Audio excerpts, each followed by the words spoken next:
What is up, my movie fanatics, and welcome to the last Fear Face-Off. It was a good run. I want to thank everybody for all the support that they gave me for this little trial and error type thing. I really want to know your guys' opinion.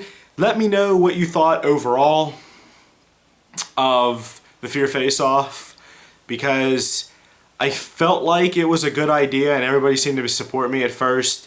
But then as like each episode came out, I don't know if I picked the wrong movies for you guys or if it just wasn't interesting enough. I don't know. Let me know. I want honest answers here so I can develop and grow the channel more and figure out what you guys want to see. So what movies did I do for this final? I wanted to kind of take everybody's favorite, I want to call, good old-fashioned killer movies.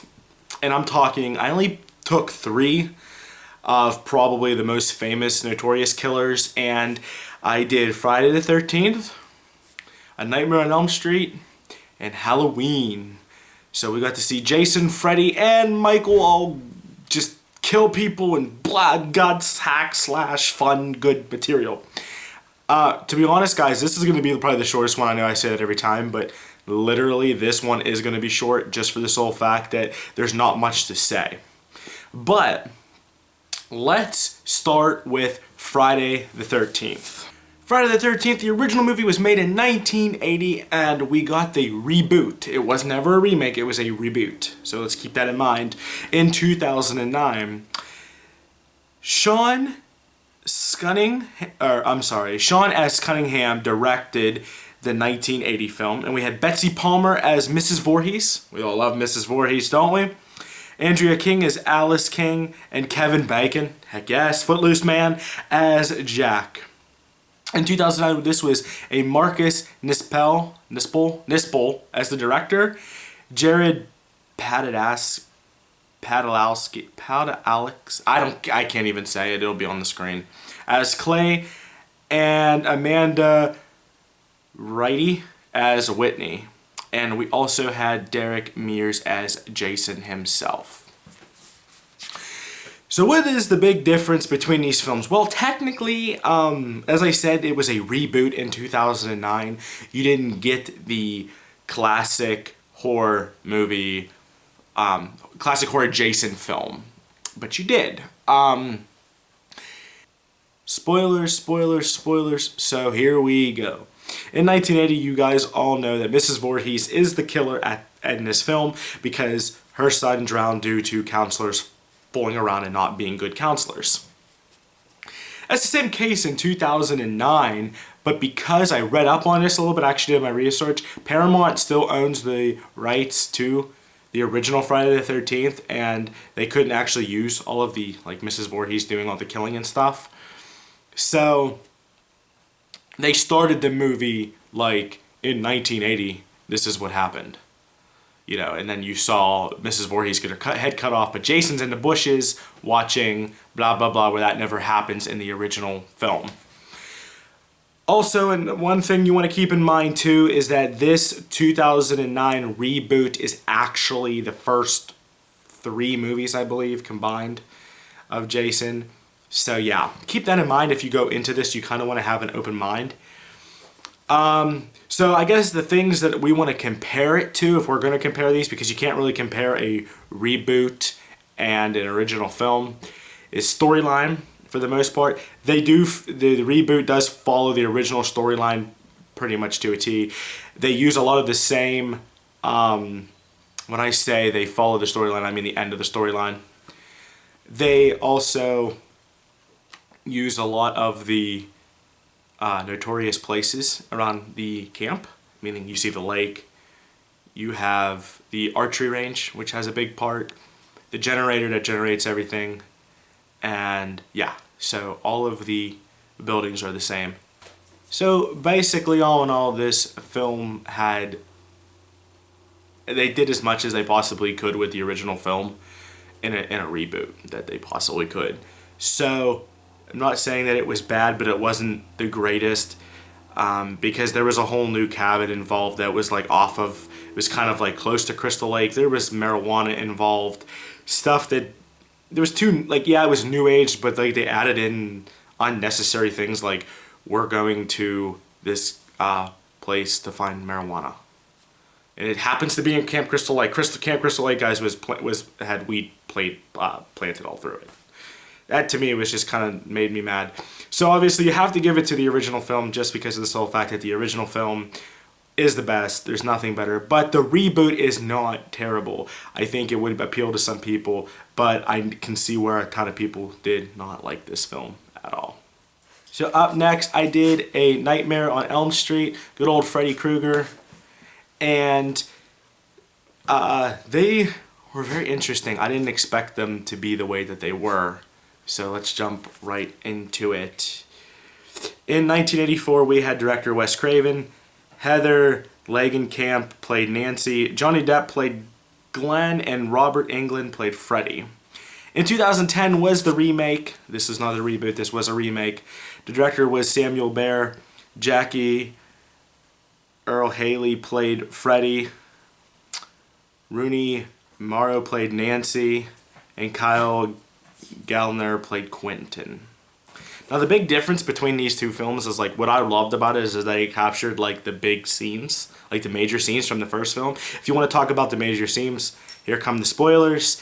Then when the hand comes out of the bathtub, when she's taking a bath, you saw that. The face that goes through the wall when the one girl's sleeping. When Nancy's sleeping, I'm sorry. You see that, like where his face pushes up and like molds to the thing. You get the boiler room, which is really, really big. Actually, you can see it a lot in the remake. They really focus around that. And yeah, you have a lot of the same attributes as the first, like, you know, we pulled something off of Freddy. That's how we know that you can bring him into the real world, blah, blah, blah.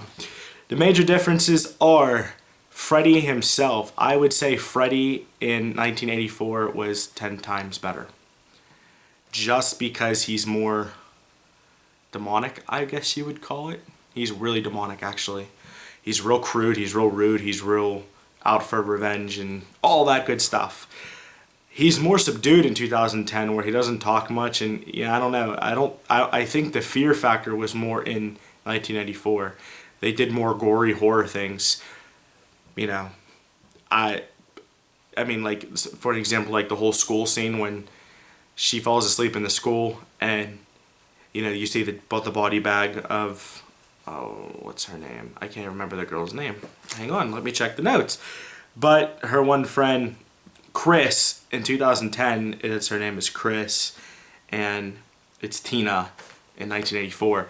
But anyway, when they fall asleep, there's in the body bag and stuff. Like, the scene in 1984 is better, I would consider it, and the killings are better.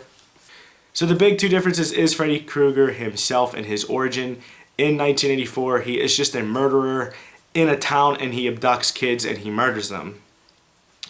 In 2010, he's actually a janitor at a school, or I guess he's a caretaker. You don't really want to say janitor because he does everything. And he goes around the school and he picks out some of the girls and boys and he takes them into this cave. And they don't really say what he does, but he ends up trying, I guess, because they all survive. So, you know, he does whatever. But he does die the same, where the families go after him and burn him alive in the boiler room, which is a big deal. It's a really cool scene. Actually, they're both a really cool scene on both. The scene is really cool in 2010. You really get to see that. In 1984, they don't talk about it. They just, the mom says, this is what we did and why we did it. So, has its ups and downs. Who's going to take the cake? Well, I think because Freddy is the main star and he's the killer, you're going to have to give it to the classic on this one, just because of the sole fact that he is so much more creepier and he's more, I don't know, I can't explain it. He's just better. I think the actor was better. But the remake itself, though, was not bad at all. It was a huge step up from the reboot of Jason. So, yeah, I would highly recommend this remake. If you're not into older movies and you want to just check out like a Freddy movie, check out the 2010 remake, because it's totally worth it. So then that finally leads me into the last film that I watched. I wanted to do real quick, I wanted to do Texas Chainsaw Massacre, but I didn't have time and it was a lot, you know, there's already 6 movies here. So I did Halloween. First Halloween came out in 1987. It was directed by no other than John Carpenter. Donald Pleasance played Dr. Loomis. Jamie Lee Curtis played Laurie, and Tony Moran played Michael Myers. In 2007, the director was Rob Zombie, which I'm sure you guys know. I mean, come on, we all know Rob Zombie remade it. Malcolm McDowell played Dr. Loomis. Brad Dourif played the sheriff, and Tyler Mane played Michael Myers. You know, I have to say, it would be very, very hard to walk into the footsteps of John Carpenter, because his movies are just so well known and they're good, you know, top to bottom good. I know a lot of people, I don't really know. I want to hear from you guys. What did you guys think of the remake that Rob Zombie did? But I want to say this. I think Rob Zombie did a phenomenal job. I think he captured all the major points from the original, like the 15 years that he didn't speak, and, you know, the Dr. Loomis's relationship, how he goes back to find his sister, the whole house setup. You know, the big difference here was that Rob Zombie took a lot of time to focus on the origin of Michael Myers, where you don't see that in the original film, where it's just kind of like, it starts up, he stabs it, he kills his sister, and that's the end of it. And it's just like Michael, and then it's just like, you know, 15 years later, you see Doc and the nurse driving, blah, blah, blah. Well, they focus so much on how Michael Myers was tormented in 2007 and betrayed, and he comes from a broken home, and his stepfather's a drunk, and his sister is just not a very good influence, and his mom is a stripper. So you get all these like terrible vibes, and you feel for the kid, like you do. He draws you into feeling for Michael Myers. But I felt like the film overall will never be able to fill John Carpenter's vision and shoes. I'm not saying that at all. But I feel like that this remake was really good, period. I mean, yeah, there's differences, like in the killings and stuff like that, but how he portrayed Michael Myers with the masks, like in 2007, and he went above and beyond, did multiple masks, and like he actually put a twist on the whole how he got the actual Halloween mask, and like I said, basically, I feel like Rob Zombie took Carpenter's original film and then just filled in some of the questionable gaps. Not that there is questionable gaps, but I guess he made it more clear. I mean, correct me if I'm wrong for saying that, but that's pretty much how I felt. But John Carpenter's film I remember watching it when I was real young. It's one of my favorite movies to watch during Halloween, just because it's Michael Myers and it's creepy, and he just goes wild and kills everybody, and he goes after his sister, and you know, she's a baby at the time, and you know, it's good, it's well done, it's thought out perfectly.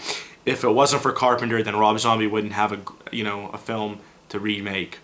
So, would I recommend both of these films? Yes. You have to watch the original Halloween first, though, to get the full feel and I guess connect to the characters. If you want to connect to the characters to a T, you check out the original film. So, all in all, great. As we all know, the second Halloween that Rob Zombie did was a big flop. I'm not a big fan of that. So if anybody asks, yeah, I'm not a big fan at all. I really didn't enjoy it. But overall, both, I'm going to give this a tie, because obviously we know I had to kind of give it to the classics because John Carpenter is amazing and his films are phenomenal. So, but all three, actually I'll take that back. Freddy and Michael Myers, I would recommend Halloween and Nightmare on Elm Street, the remakes, that any day, any time to people, especially that are in the new age horror. Heck yes. So I want to thank you guys for joining me on this segment of Fear Face-Offs. I hope you guys enjoyed as much as I did. Don't forget to let me know what you thought overall. And as always, everybody, take care and happy watching.